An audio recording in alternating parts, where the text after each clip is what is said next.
mangyari sa akin, ang mga ngasiwa sa iglesia ay nakaplano na. Aking iniisip na gawing tagapangasiwa si kapatid na Daniel kung ano man ang mangyayari sa akin. At para tayo nakaprepare, mabuti na yung nakaprepare tayo. Ang pakiusap ko sa inyo, tulungan nyo si kapatid na Daniel, bata pa siya. Sinasabi ko ito dahil hindi ko alam kung anong mangyayari sa akin. Maaaring sa malaot madali mawala ako sa piling nyo, mabuti na yung huwag kayong magkaroon ng pagkakabahabahagi. Mahal ko kayong lahat, mga kapatid. Pagpalain kayo ng Diyos, tanggapin nyo ang basbas ng Diyos sa inyong lahat at yumaon kayong payapa at magmahalan sa isa't isa. Sumatin po ang kapayapaan ng Diyos, mga kapatid, at magandang araw po sa inyong lahat. Ako po ay member ng MCGI o mas kilala sa Ang Dating Daan.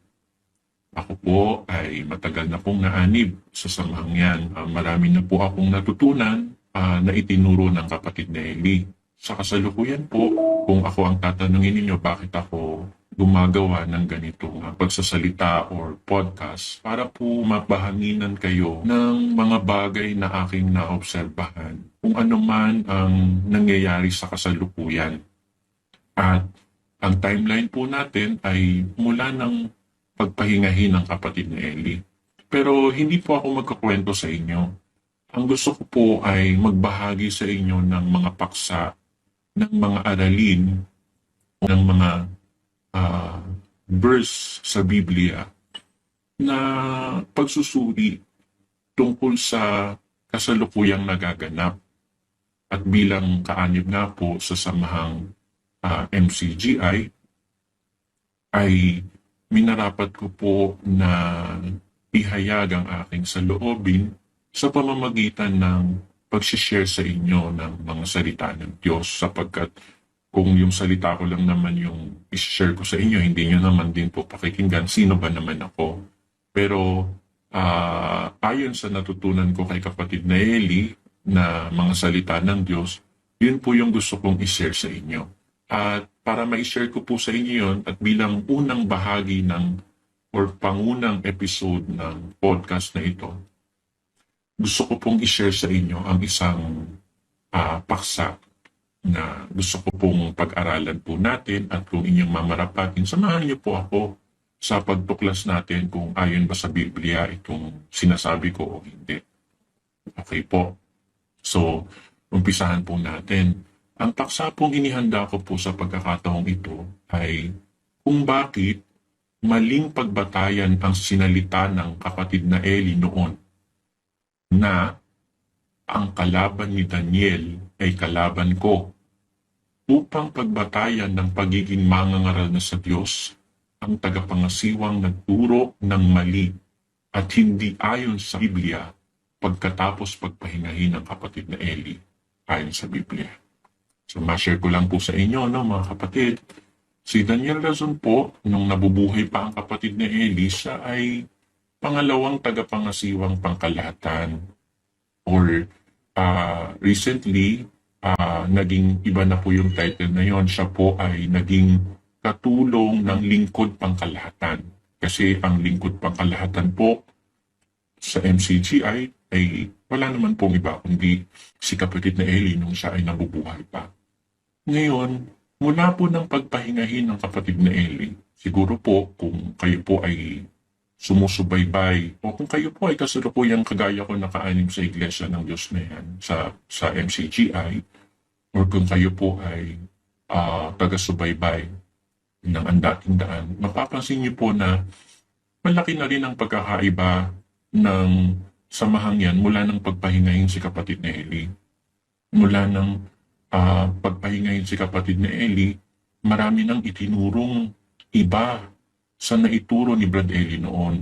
Ang unang-unang binago nga na turo dyan sa MCGI ay yung aral o yung turo na pakikipagdebate o pakikipagtuligsaan sa mga maling aral. Kilalang kilala po ang kapatid na Eli na nakikipagdebate sa mga masasamang mangangaral, sa mga maling turo, sa mga mangangaral na nagtuturo ng mali. Samantalang itong bagong tagapangasiwa ay hindi na daw kailangan ang pakikipagdebate. Gumawa na lamang ng mabuti at ang paggawa ng mabuti, yun daw ang higher form of debate. Pero wag mo na po nating palakayin yan kasi meron po akong inihandang ibang pagkakataon ng pag-aaral natin sa paksang yan. Maganda po yan. Higher form of debate. Anyway. So, dito po sa paksa natin, nasya na po kayo. Natatawa lang ako kasi kahit kailan hindi ko kasi narinig sa kapatid na Eddie yung higher form of debate na yan.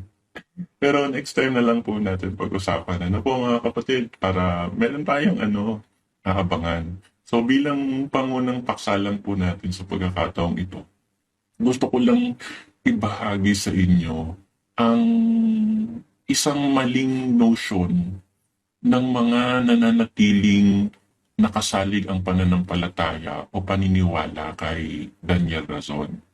Bakit? Kasi ang pinangahawakan po nila sa kasalukuyan. Kaya daw, hindi dapat pag-alinlanganan si Daniel Razon dahil meron daw ibinilin si kapatid na Eli. Siguro maganda pakinggan po natin. Ito po ang bilin daw ng kapatid na Eli. Ibilin naman talaga siya. Actually, bilin siya. Yan nga yung liliwanagin po natin sa inyo mamaya. No? Bakit hindi pwedeng pagbatayan yan? Pero pakinggan muna natin ng kapatid na Eli kung ano yung sinabi niya. Nagsasalitang yan si Slus laban sa kapatid na Daniel. Hindi nag-iisip yan ng magandang pag-iisip. Kalaban ko yung mga yan. Kahit sino pa yan. Sinasabi ko sa inyo, kalaban ko yung mga yan. Kahit sino pa, manggagawa, miyembro, kamag-anak ko, kung sino man, na nagsasalita laban kay kapatid na Daniel. Kalaban ko yan. Ayan, malinaw naman po na narinig natin, di ba? Ang sabi ni Brad Eli, yung mga yan na lumalaban sa kapatid na Daniel, kalaban ko yan. Ayan. So hanggang ngayon, yan ang pinagbabatayan niya. Kaya sabi nila, wag tayong lalaban kay Brad Daniel dahil siya ang pinatungan ng kamay, siya ang iniwanan, siya ang pinagbilinan ng kapatid na Eli. Pero alam niyo ba sa Biblia, mga kapatid, hindi natin pwedeng pagbatayan yung salita na yun. Hindi natin pwedeng panghawakan yung ibinilin o yung ipiniplay nila na video. Simula ng pagpahingahin ang kapatid na Eli. Ayan. So ang point natin dito, ano mga kapatid? Nung nabubuhay pa ang kapatid na Eli, pwede nating pagbatayan yun Mamaya makikita niyo po kung bakit pwede nating pagbatayan yun. Pero mula ng pagpahingahin ng kapatid na Eli, pwede pa rin ba nating pagbatayan yung salita na ang laban kay Daniel ay kalaban ko? Pwede pa ba yun? Pwede ba nating panghawakan yung salita na yan forever? No po, na kahit ano na ang ituro ni Daniel Razon ay paniniwalaan na natin. Kaya nga nandito sa paksa natin, hindi natin pwedeng pagbatayan yun, lalo na kung yung tagapangasiwa nagturo na ng mali o kaya nagturo na ng hindi ayon sa Biblia. Diba? Alam naman natin, ang turo ni Daniel Razon, nagsimula siyang magturo ng pagpahingahin na ang kapatid na Eli. Bakit? Nung ang kapatid na Eli pa ang nabubuhay, ang turo ay nanggagaling sa kanya. Lahat, kaya nga diba centralized, merong video, meron sa pagkakatipon, si Brad Eli ang nangangaral. Kung pinagsasalita man niya si Daniel Razon, yun ay dahil itinuro niya o binigyan niya ng instruction si Daniel Razon. Kaya nga nung tinanggal na yung paksaan, nung tinanggal na yung mga outline yung mga paksa, hindi na nagsasalita sa umpisa si Daniel Razon. Kasi nung una, nung meron pang mga outline, di ba? Nagsasalita una si Daniel Razon, tapos afterwards magsasalita naman si Brad Eli. Pero hindi na ganun na nangyari nung tinanggal na ni Brad Eli yung mga outline. Nung si Brad Eli nung tinanggal na ni Brad Eli yung outline, wala nang outline, so simula pa lang ng paksa, siya na yung nagsasalita. Ayan. Alam po yan ng mga kapatid na talagang nakikinig at dumadalo. Kaya, dito po sa paksa natin, mga kapatid, alamin natin at tuklasin natin at patutunayan po sa atin ng salita ng Diyos na ang salitang ang kalaban ni Daniel ay kalaban ko ay hindi na natin pwedeng pagbatayan sa panahon pagkatapos na pagpahingahin ng kapatid na Eli. Ayan po, maganda to mga kapatid. Sana samahan niyo ako at tanggalin muna natin ang galit sa puso natin. Samahan niyo po akong pakinggan po natin yung mga aral ng Diyos sa Biblia at tignan natin, tama ba o mali ba yung sinasabi ko?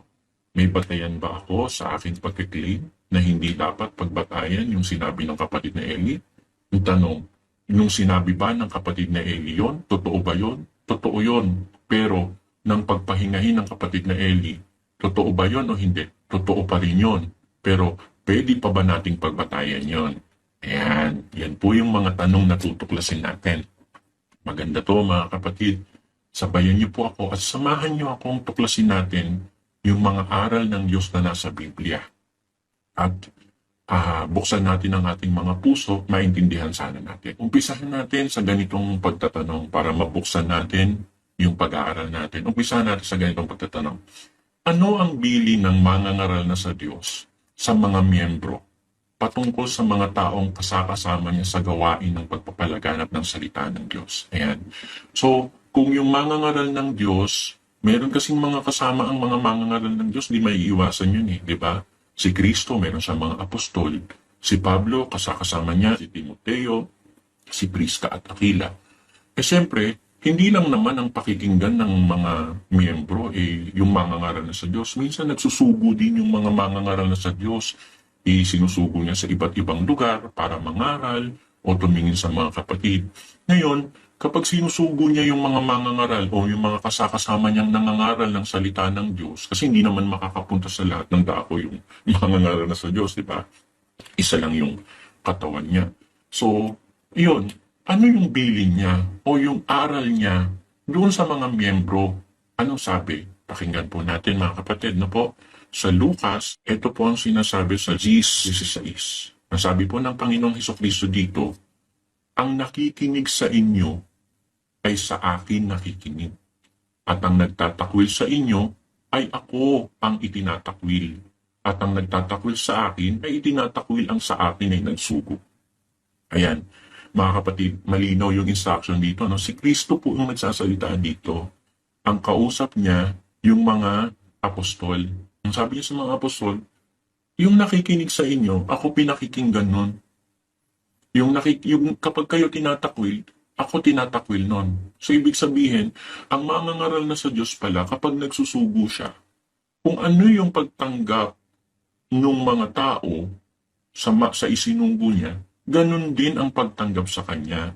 Ang ibig sabihin, kapag tinanggap mo yung sugo ni Kristo, yung mga apostol ngayon, tinatanggap mo na rin si Kristo. Di ba ganun yan? Kapag halimbawa, sinugo ni Pablo si Timoteo, kung paano tinanggap mo si Timoteo, kapag tinanggap mo si Timoteo, tinatanggap mo na rin si Pablo. So, ganun ang mindset ng mga Kristiyano nung una. Tinatanggap nila yung mga isinusugo ng mangangaral na sa Diyos na gaya ng pagtanggap doon sa mangangaral mismo. Kumbaga, pakikinggan natin yung mangangaral ng Diyos, yung isinusugo ng mangangaral ng Diyos, pakikinggan din natin. Di ba? O ngayon, balik tayo sa panahon ng kapatid na Eli. Sa panahon ng kapatid na Eli, isinusugo niya si Brad Daniel, isinusugo niya ang mga KNP.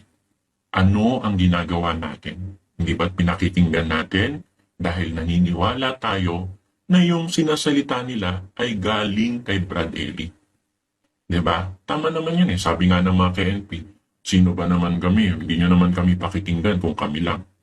Pero dala-dala kasi nila yung aral na itinuturo ni Brad Eli, kaya tayo nakikinig sa kanya.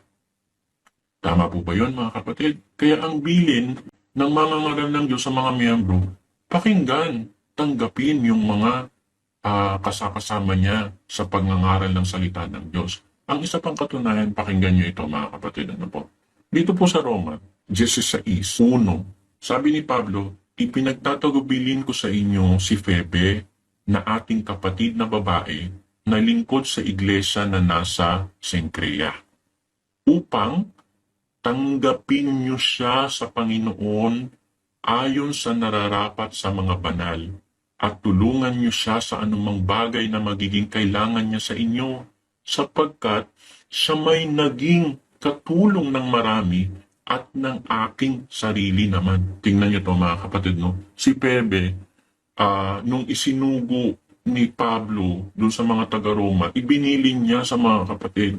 Sabi niya sa mga kapatid, pinagtatagubilin ko sa inyo si Febe, lingkod siya ng iglesia, kapatid na babae siya. Tanggapin niyo siya na nararapat ayon sa mga banal.